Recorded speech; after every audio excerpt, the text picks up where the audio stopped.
Liz Marie, welcome to the podcast.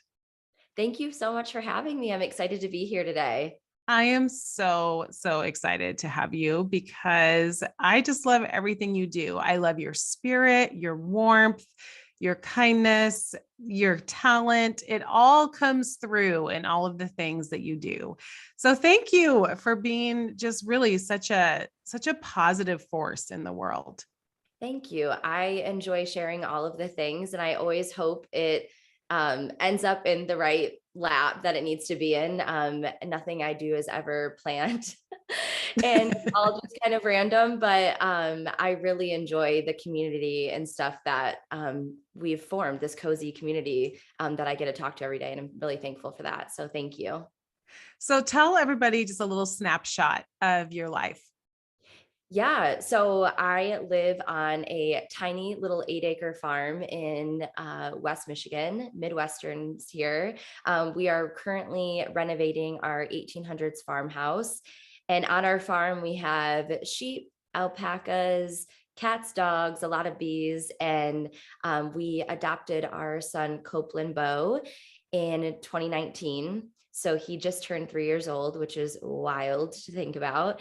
But we went through many storms in our marriage. We actually just established this morning. I had no idea.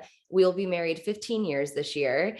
And in that 15 years, we've been through military life and deployments and loss of parents. And then we also went through a very large infertility and miscarriage journey.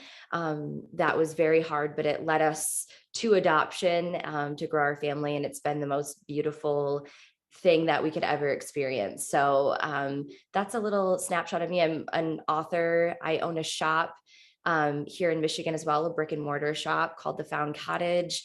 I share on my blog, lizmarieblog.com daily. So just a busy girl sharing all of her passions because she has many. So I know. I honestly don't know how you do all that you do. It's remarkable to me. I a lot of subscription services and washing my hair once a week, but definitely don't do it all. But I was actually just talking about this yesterday too. So that's funny. But I think that when you're sharing a highlight reel all the time, you're sharing all of the things you're doing, but you're not sharing the things that aren't getting done. So just know there are a lot of messes and unclean hair. Yeah. Well, your son is so precious. I love when you post about him. I literally eat it up. Thank And your you. dog, I know Winifred. Yes. oh, Yeah. Winifred. Yeah. Winifred is the best. I'm like so into those two together. It's just the She cutest thing in the world. Yes. And I know I don't share a lot of like videos. We kind of decided at the beginning of, I think last year, that we would like tone it down with like videos of Copeland. So I always share like little glimpses here and there, but there are so many videos of him and Winnie doing the funniest things that I definitely have to share once in a while because it brings joy to me. So I want to share that with others. But this morning, Winnie was Cope's horse. They were walking around the house together. It was so funny and it just brightens my day. I love it. I love it so much. Well, and it really does get to, I think the reason it speaks to me is because it really reflects who you are and what your home is. And that is kind of this cozy, warm place where people can put their feet up and feel at home. I always say the biggest compliment someone could give me is that they feel at home in my home, which means they feel like they can come as they are and they can kick up their feet. So tell us a little bit about how you have created this sense of warmth. And that really is a reflection, I know, of your interior coming out in your exterior.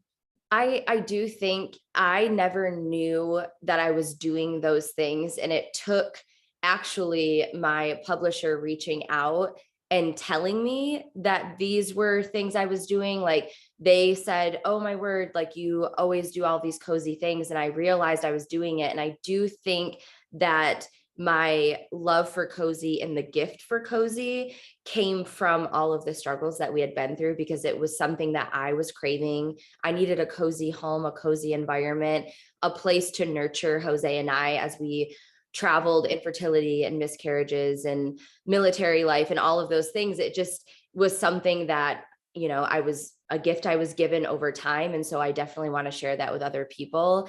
But when you said there's not a bigger compliment than when someone says they feel at home, I did learn a really hard lesson. And that's one that I also share in my book, but that's that when you welcome people into your home, it does not matter what your home looks like, feels like, smells like. Those things are important, but the biggest thing is not apologizing for your spaces and truly welcoming people in with your words and your actions. I found myself apologizing for messes because I got caught up in that social media perfection, and it made others feel bad, I'm sure, because they were like, oh wait, my house is way messier than this and you're apologizing. And it just made people say it's really important to use your words. And when people are coming in, to not apologize, come as you are. And this is what my home looks like. And we're going to, have great community. So I did learn that over time.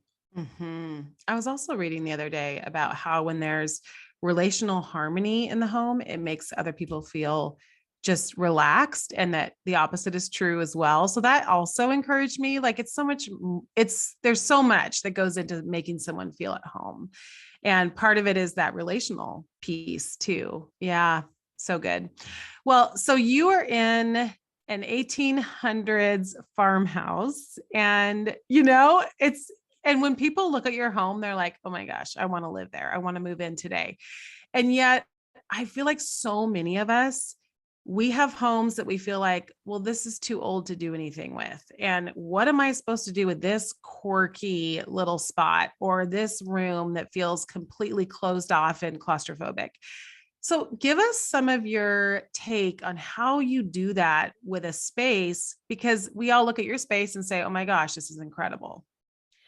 That is an awesome question. And I do think when I think of cozy, I think oftentimes people think it's like the decor, but you're so right when it's the feeling a room gives, and it's a lot more than just how it's decorated. And one thing I often say to people when they're struggling with a room is, first, before you do anything, is think about how you and your family are going to function in the space or want to function in the space. Is it a homeschool room? Is it a living room? Do you want it to be a game room?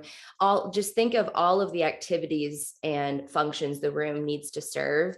And then what I love to do, and I thought this was just like a quirk, but I really think I've been doing this since I was younger, before I can even like remember decorating and things like that. But I love emptying a space out and starting with a blank slate. I truly think that that's what makes the function elevated, is emptying the space out, because oftentimes we feel like we need to work around things and then it's just not functioning properly. So clearing out the space after you know how you want the room to function. And then after that, it's really kind of like a reduce, reuse, recycle. If it's something that you don't want to spend a lot of money on, you don't need to spend a lot of money to make a room cozy. Empty it out. What needs to go back into the room? What can I borrow from another room and repurpose it in this room? And just that simple act alone of grabbing something from another room and moving it to that space makes your home feel brand new. I don't know the science behind it, but taking a dining room buffet that you never use and making it your TV stand, maybe giving it a fresh coat of paint, your whole house feels new. And then after that, it's definitely, what can I sell? What can I get rid of? What am I just keeping because I think I need to keep it? I got it as a wedding gift 20 years ago. The person doesn't remember they gave it to me even. And what am I holding on to for no other reason? It doesn't serve a function. And use some of that money of selling those pieces to maybe get a new rug or some new pillows. And it doesn't have to cost a lot of money to make the space work for you. And that's what I love the most. And that's what I love preaching on the most, because, maybe I'll buy a new item and someone says, well, yeah, lucky you got a new sofa. I can't do that. So I can't have a cozy home. And I love turning around and saying, no, you can. You don't need anything new to make it cozy. I actually think you're the best at that.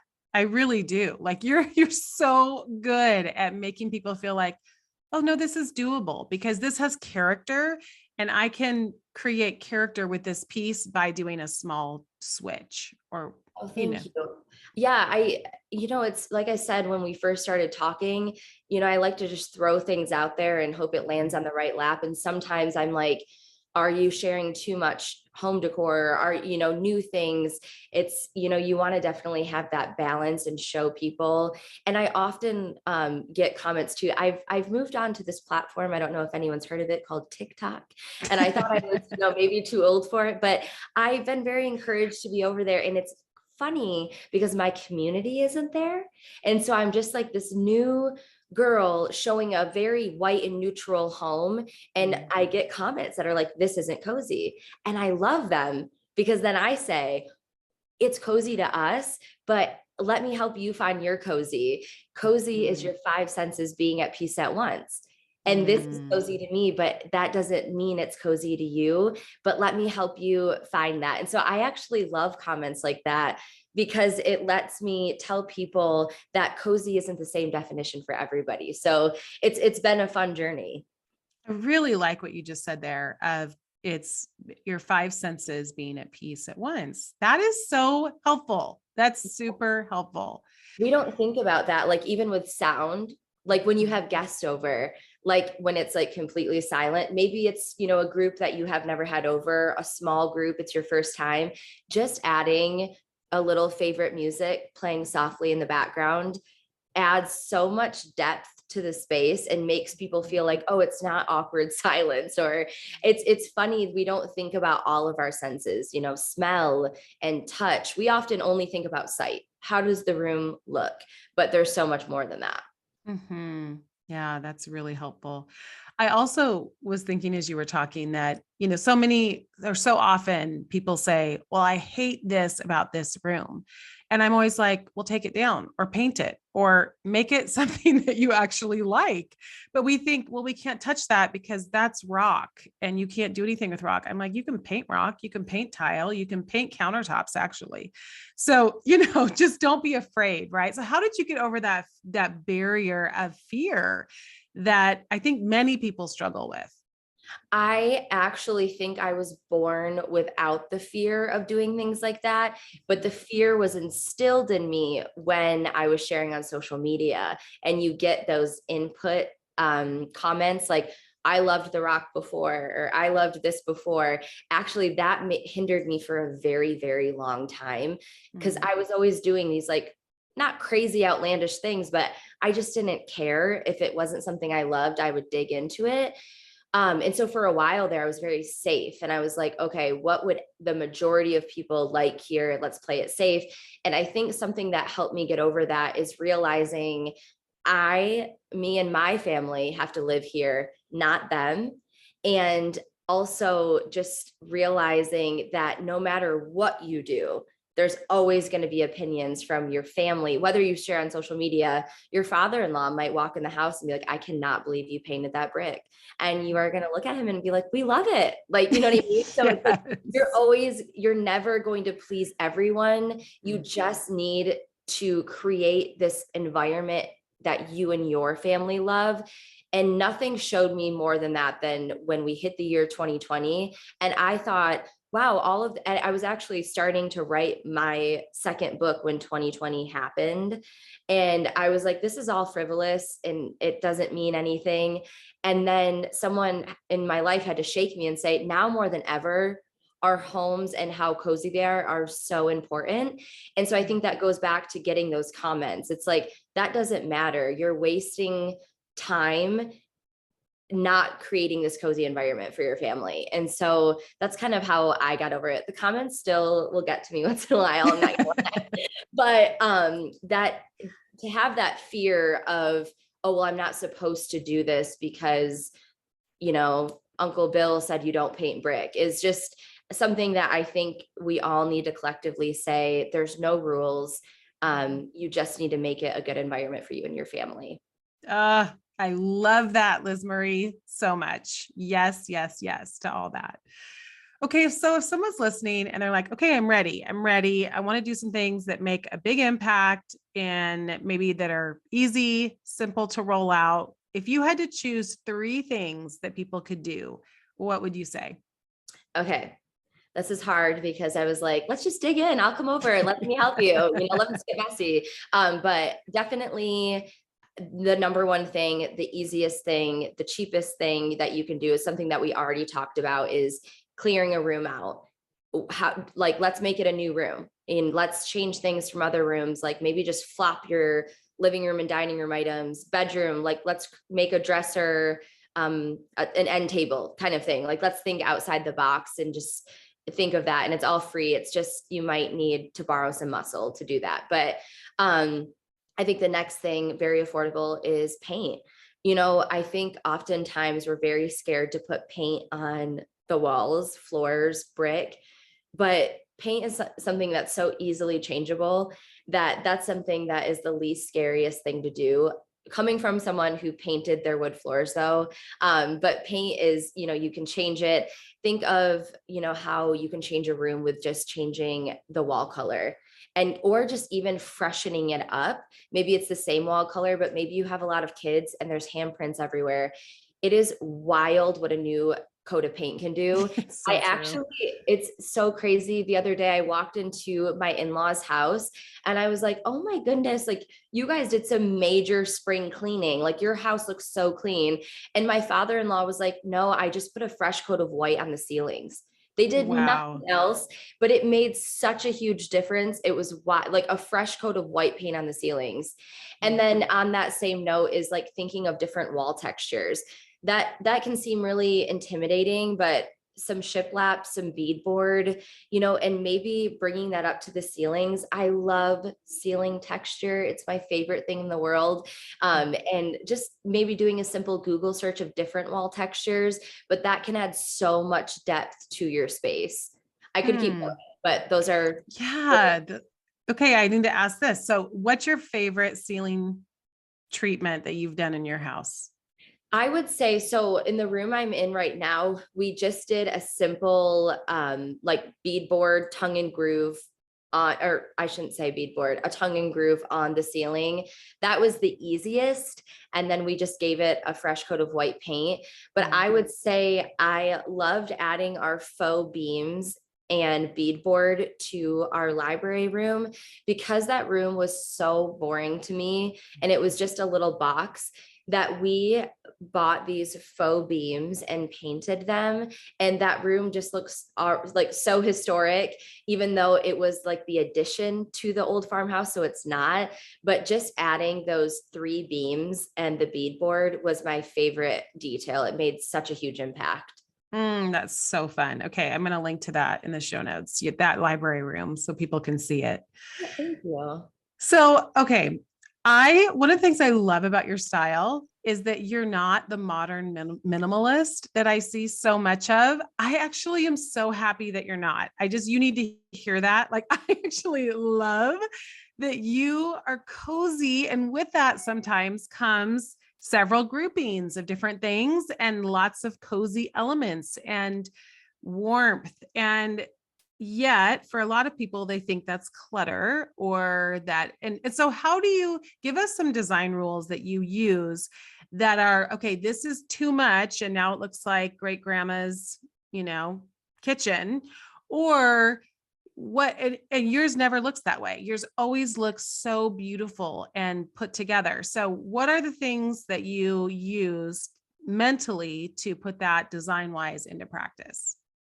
Thank you for saying that, because when I said earlier that I let social media dictate what I did for a long time, is I put away a lot of my collections because minimalism was in. I got a lot of comments about just that it was just not the trend. And I can't believe I did that for a while because I was creating a space for people on the internet and not me. Oh, So I so good. definitely have been going back to my roots and coming out of that little incident there. So don't listen to people on the internet, and don't let anyone tell you that like something isn't trending, or that certain trends are in. We can include a couple trends in our home here and there, but keep it classic and keep it you, and that will never go out of style. So on that note, with my collections, I love to group like things together. I love to do, I have this really large cabinet behind me. And when I start collecting things, like I have a little collection of little white Bibles, I love putting them all together. It looks less cluttered and more of, oh, wow, this is a collection, and our eyes can rest on it instead of being distracted by a lot of little things to look at. I love to do this elimination when I start getting too big of a collection.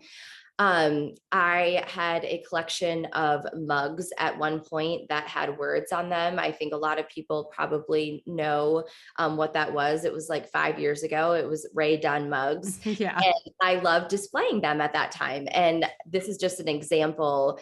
One example, I do this with all my collections, but after a while, the collection got so big and so overwhelming that I said to myself, okay, I'm only going to keep the white items with black words, and everything else is going to go, and making that in every collection. So with my little collection of white Bibles, it's like only keeping the white ones with the gold lettering and, selling off the rest. And I will say, if this is something, exactly what I do, like blogging and sharing on social media, and having these big collections, I will say getting a booth at an antique store, or being really good at Facebook Marketplace.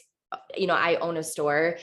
Having that at your fingertips makes this a lot easier, because I do think without that, I would become a hoarder. And so being able to, recycle those items, and then, having the funds to fund your collections is great. So becoming really good at recycling is really good, but also keeping things like monochromatic in certain color schemes. It really helps it not become too cluttered, and learning ways to display them, having a bookcase or a cabinet, or creating a gallery wall, having these precise areas to display your collections also can make it less cluttered.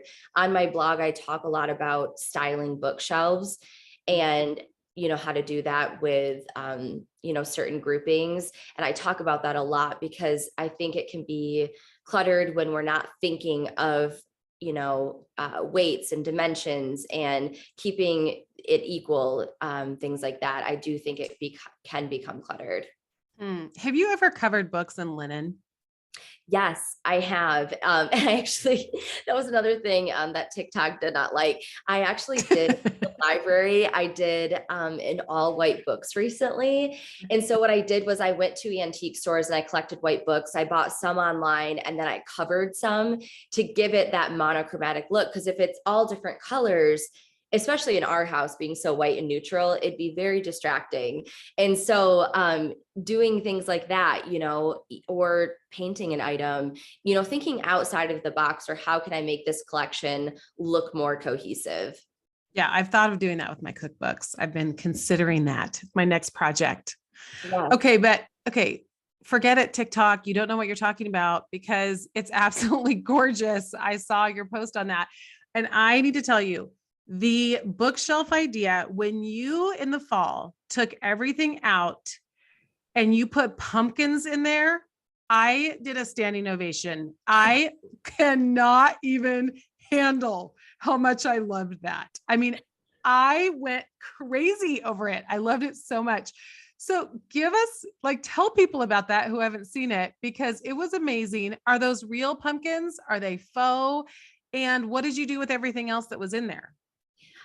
First of all, did we just become best friends? Because you either think that I'm crazy for doing that, or you love it and you're here for it. So I love that you said that. But as a creative, I often find myself putting myself in this box and showing such precise, obtainable things. And once in a while, I have to get out of the box and do something wild, just for my own creative sake and to fill that cup of mine.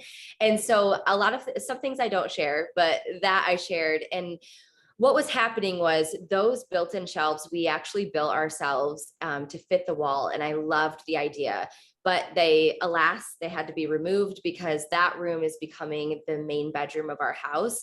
Mm-hmm. And so before we took the shelves down, I was like, let's just do one crazy thing. And I went to a local farm and I bought all of these real orange pumpkins. And they probably thought I was crazy as well with how many I bought, but I brought them home. I brought them in the room and I just filled the shelves with these real pumpkins and took photos and video of it. And it was really fun. I've never laughed so hard with Jose. It was really fun. So they were real. They were only up for like a day and then we had to take the shelving down. But it was something fun. So if you're creative listening to this too, and you feel like you're just, in this box, it's, think outside the box, and maybe you're not buying 30 pumpkins, but maybe you're buying 4 or 5 and you're doing something fun with it. I'm hoping that kind of stuff inspires other people to just get creative and have fun with it. Oh, well, you already know. Okay. I seriously, that's like my favorite post on the internet. I love it so much. Well, part of it is fall is like my season, but then when you did that, I was like, okay, this is the best thing that's ever happened on the internet right there. It's so funny because it was a very polarized opinion and a lot of people didn't understand, but I was here for it. So. Oh man, fangirl number 1 right awesome. Here. So where do you find all of your pieces? Your pieces are so unique. Where do you get them? Where do you find them? I will say I have the advantage. I have a store, and in our store, the Found Cottage, we do have in between 20 and 30 creatives that are gathering items and bringing them into the store. So I will say that, I actually, before I got on here with you today, I was just talking about it in my stories today about things I found at the store this weekend, but I often meet people on Instagram and Facebook as well, though, that are sellers and dealers of antique furniture. So I really encourage anyone listening, if you're into antiques, go on Instagram and go through they don't call it the For You page, the Explore page on Instagram, and go through there and find antique shops. And once you start liking and following them, you'll get recommended more. And a lot of these people will ship the items. And I also did a blog post on LizMarieBlog.com in 2020 when everything shut down. I was going crazy. I needed to antique shop. So I rounded up a bunch of people that sold antiques online and places you could find them like eBay, Etsy. And I rounded them up for people so that we could still antique shop, even though we were at home. And so places like eBay, Etsy, if you use good keywords, you can find items on there as well. Every Tuesday, I do a thing called Tuesday Treasures, where I round up antiques from the internet for other people that I'm loving. There's places called First Dibs. There's a website called Cherish. All of these places sell antiques online. And Facebook Marketplace, once you start using keywords and liking items that you love, you'll get recommended more items like that. So it's just kind of getting started and really finding your style. And we all know the Google people will start recommending things to you and they'll see what you like. So, but I also go to a lot of flea markets. If you search flea markets in your area, a lot will come up. And then also search antique shops in your area, or even like 1 to 2 hours away. And you make a day trip out of it. I find really great pieces in really small towns just by searching antique shops in West Michigan. And it's really fun to find new places. Mm-hmm. Yeah. And support and buy local too. Yeah, which is exactly. amazing. Yeah. And also the fairs, the antique fairs, like we have the Farm Chicks show here locally, and that's a great one. I know there's Marburger in Texas. And anyway, those are, I think, great places as well. Yeah. And we travel to different states, Ohio, Wisconsin. There's Elkhorn in Wisconsin and Springfield in Ohio. It's definitely worth traveling, especially if you're looking for specific pieces or you're redoing your home. Definitely worth traveling. Especially the Midwest. Oh my gosh. I know you guys have so much out there. So many cool antiques. Yeah. So what about your faux greenery? Is it real greenery or faux that you use? I use a good mix. Okay. On the coffee table is faux. I love finding realistic faux pieces. I don't want real in every single room because then you have to remember to water it. And I'm a busy toddler mom who will forget and get very crispy greens, but I love real greenery as well and always have. And I love learning. I'm not always a great plant mom, but I love learning and sharing that as well. We do have a greenhouse and a garden, and I really have been kind of just working up the courage to do more real items and bring them inside. But I love checking out local greenhouses and finding different plants and learning about them and bringing them into our house. So good. I love all the greenery in your home. It's beautiful. It's just beautiful because you have the white, the wood, and the greenery. And I'm like, oh, this is a great combo. Yeah, the greenery definitely adds that life to every space. Mhm. The wood adds the warmth, and then the white adds the freshness. So together, it's Mhm. definitely my cozy combo for sure. So I'm glad. Mhm. Yeah. So as we wrap up today, I would just love, and you kind of met, you gave a nod to this earlier in the interview, but I really want us to camp a little bit in how do you tell your story in your home? And I think that to me is your signature. Like Liz Marie, when I see you, and again, like we don't like comparing, but I just think you do such a good job of telling your own story. And you have said that several times today. Like, don't listen to what everyone is telling you or the internet or whatever. Tell your own story through your home. So, can you just give a little bit of and maybe encouragement for people who are afraid to do that, and also how you do that in your home? Yeah, so I would say with the big things, and that's such a compliment that you said that, because that's not something that someone sees necessarily. Someone probably has to tell them that. But I would definitely say one thing that I regret about home decisions is listening to these rules that everyone has. They have these rules of you need upper cabinets, you need lower cabinets, you need a cabinet above your fridge. There's all of these like builder grade rules that are really great to follow if that's what you love. But I just want to give you the permission, everyone listening, that there are no rules, that you create your own rules in your home. And these things that everyone's been doing for decades and decades don't necessarily need to be done. Of course, there's things for fire safety and safety that we should probably follow. But other than that, you need your home to function for you and your family and nobody else. And it's worth doing your research. I find when I work with builders, they'll often tell me, oh no, we can't do that. Or no, that's not possible. But when I do my own research, I quickly learn, no, it is. It just might cost a little bit more money, or it might take a little bit more time, but you'll often hear no. And it's worth doing your own research, because the answer is yes. It just might take some other things. But then also only having items in your home that you truly love. That's another thing. I know a lot of people listening to this maybe feel alone on this, where you love so many different things, and maybe you love it in someone else's home, but will you love it in your home for years to come? I find myself falling in that trap where as I'm scrolling on Instagram and I'm like, oh, I love that dark, moody green wall. Yeah. I should do that. And then I'm like, wait, no, I love that in their home, but not my home. So as you're scrolling, really think about, like, do you just love that in their home, or will you love it in your home? And then also as you're scrolling too, realizing that you're looking into someone else's life that's in a different season, different functionality, different needs, different wants.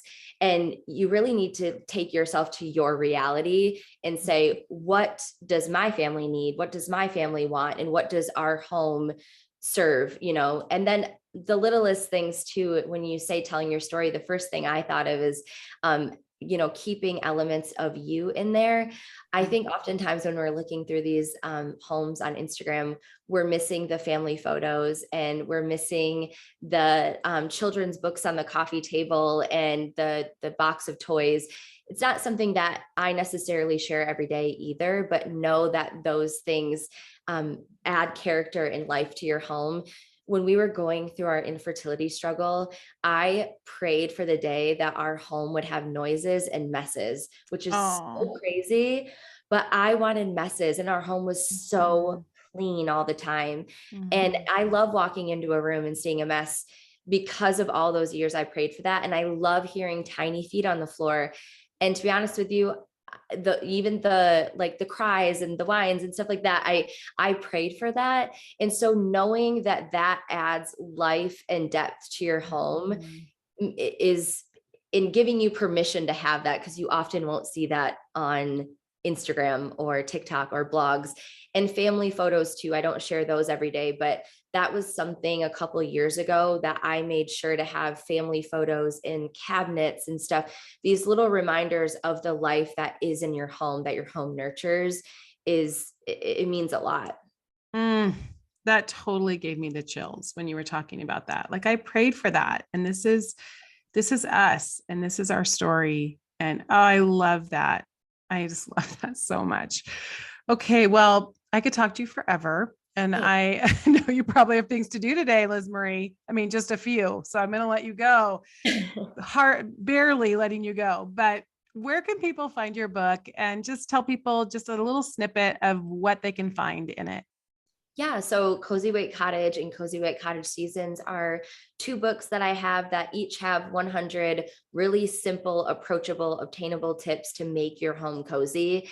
And my newest book, Cozy White Cottage Seasons, takes you through the year, through each season, and gives you tips for each season on how to make your home cozy. We often think of winter being like the cozy month, winter and fall, but summer and spring can also be really cozy. And that's what the book teaches, and it gives you really practical advice on.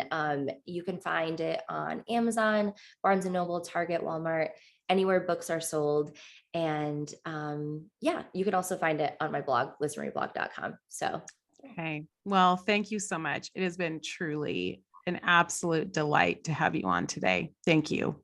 thank you so much for having me.